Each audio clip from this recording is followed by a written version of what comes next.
weather is very much science and math based. That's what I told all the kids. But we also use pretty much all the subjects. When we're talking climate, we're talking history. I've got to be able to speak and write. So a lot going on in the field of meteorology. 66 degrees right now. Wind is out in the east-northeast at 17 miles per hour. Today, your high 70 degrees, cool and breezy. We're talking winds out of the east-northeast 10 to 22 miles per hour. Your sunrise is at 7:41. Sunset will be at 7:38 thanks to that spring forward we had over the weekend. Maybe you're caught up on sleep. Anyway, 65 degrees overnight, cloudy and cool, will be breezy. There's a very low chance for an isolated shower, but more so our temperatures, they're going to slowly warm through Thursday. Then a big drop is on the way, and we're going to stay on the cool, chilly side even heading into the weekend. We're talking lows in the 40s. Our normal low is 58 degrees. Our normal high is 76. Our normal high will be closer to that normal low over the weekend and into early next week. And that all kicks off with the cold front coming Friday morning. So Friday morning, we're going to see a low chance for an isolated severe storm. Highs will go from 85 Thursday to 60 Friday. Those lows 70s to 40s.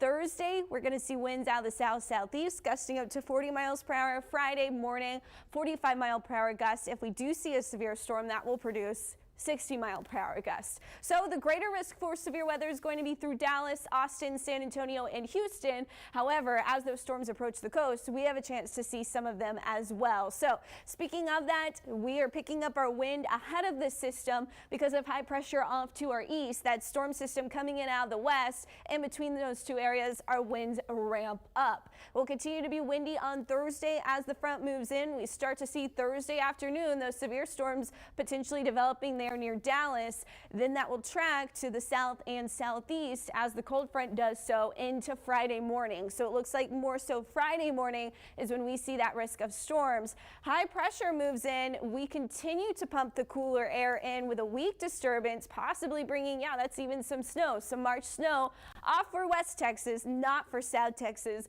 We're talking though rainy, dreary, chilly, kind of weather pattern as we head into next week. What we are going to see is actually some rain in our rain outlook, at least through Monday.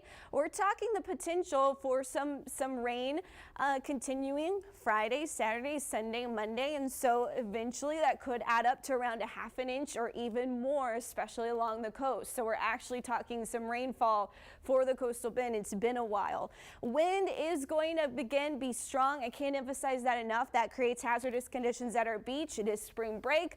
You'll want to make sure if you are going out to the beach, all of your items are as secured as possible, and we'll continue to see those gusty winds behind the front and then a little bit lighter heading into the weekend. And your 7-day forecast just emphasizing that cold front once again. Friday is St. Patrick's Day. 63 degrees there, temperatures in the 40s and 50s through the weekend. We stay in that unsettled, cooler pattern into early next week.